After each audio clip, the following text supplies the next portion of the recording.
Go yard. I got so much more.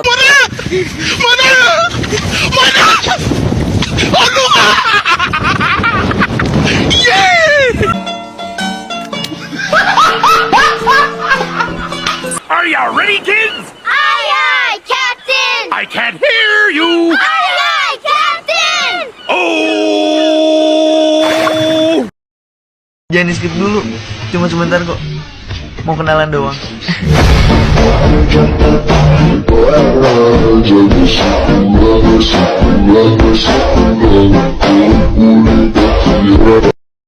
Assalamualaikum warahmatullahi wabarakatuh. Halo semuanya, perkenalkan nama saya Aulia Joan Pasha dan saya Rima Nur Hikmah. Kita bakal ngapain sih? Ngapain tuh? Asik. Nah, seperti yang kalian udah lihat nih, di belakang saya tuh ada papan tulis gede. Terus habis itu ada tulisan polinomial, alias kita akan menjelaskan tentang materi yang ada di matematika tingkat lanjut tentang polinomial. Silahkan disimak ya. Bye-bye. Sebelumnya, kalian tahu nggak sih polinomial itu apa? Nah, polinomial itu bisa dibilang sebagai suku yang banyak. Nah, arti dari polinomial itu bentuk aljabar yang memuat suatu variabel. Nah, polinomial itu berkenaan dengan aljabar. Sebelumnya kalian tahu nggak sih aljabar itu apa? Aljabar itu bentuknya seperti AX pangkat 2 ditambah BX ditambah C. Nah, A itu A sebagai koefisien, X-nya itu sebagai variabel, C-nya itu sebagai konstanta. Koefisien apa sih? Suatu angka yang di belakangnya diikuti variabel. Sedangkan X bisa X, Y, dan Z. Kalau C itu konstanta. Konstanta adalah suatu angka yang di belakangnya tidak diikuti variabel. Nah, seperti yang sudah dijelaskan mengenai bentuk dari aljabar, sebenarnya bentuk dari aljabar itu sendiri banyak. Cuman kita akan mengambil contoh yaitu AX kuadrat tambah BX ditambah C. Atau kita akan langsung coba dari contoh soal di sini ya.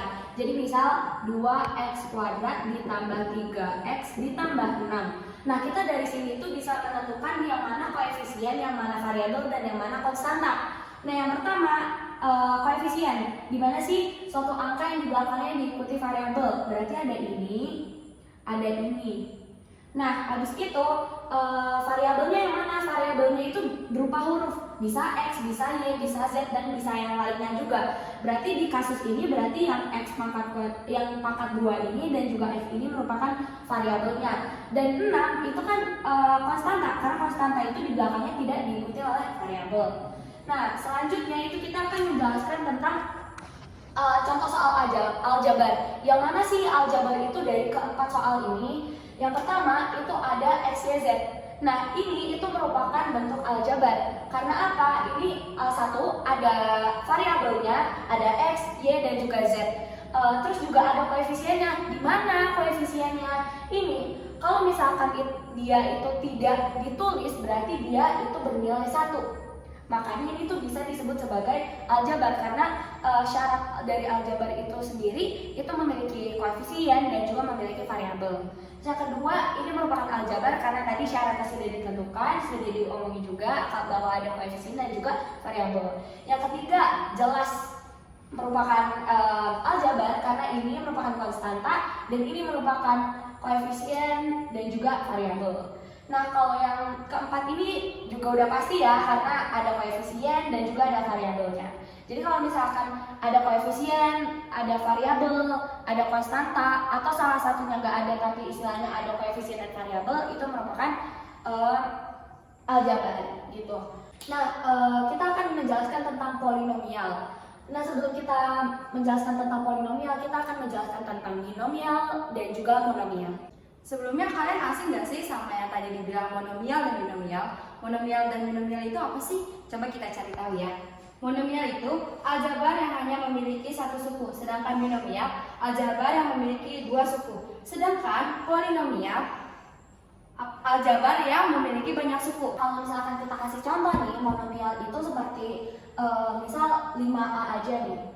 Ini merupakan monomial. Atau kita bisa kasih contoh monomial itu 12Y3Z, Y pangkat 3Z. Sedangkan binomial itu yang memiliki dua suku seperti ini. Min 10 ditambah 2A ini merupakan binomial. Gitu. Nah, contoh polinomial itu apa sih? Nih, kita masuk ke sini ya. Nah, yang mana ini polinomial? Yang pertama, dia banyak kan, terdiri dari 1, 2, 3, dan juga 4. Nah, ini merupakan bentuk polinomial. Dan yang kedua, coba ini tuh bukan bilangan apa ya, polinomial. Karena apa? Karena ada masalah di bagian yang pertama ini. Kita itu bisa dapat ciri-ciri baru bahwa perpangkatan dari variabelnya itu harus bilangan bulat positif. Jadi perpangkatannya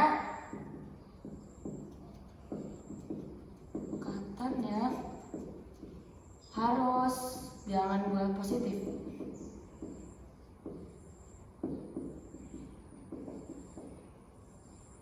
Yang kalian ingat dari pelajaran kelas 10 itu, kalau misalkan ada bentuk 3 terus bawahnya penyebutnya ini ada perpangkatan, jadi otomatis itu akan membentuk aslinya itu seperti ini, 3x pangkat minus 5. Nah ini kan negatif, makanya ini tidak bisa disebut sebagai polinomial. Mungkin secara garis besar kita sudah mengetahui tentang basic dari polinomial, dan itu saja penjelasan dari saya dan juga teman saya Rina. Itu aja tuh yang bakalan kita jelasin. Kalian bakalan paham gak sih Kak? Ya insya Allah paham lah ya. Setidaknya kita udah paham tentang aljabar yang udah kita pelajarin di kelas 7 atau SMP, dan juga ya istilahnya kita mengetahui basic-basic sedikit tentang polinomial. Gitu. Oke, itu saja. Kami pamit undur diri. Wassalamualaikum warahmatullahi wabarakatuh.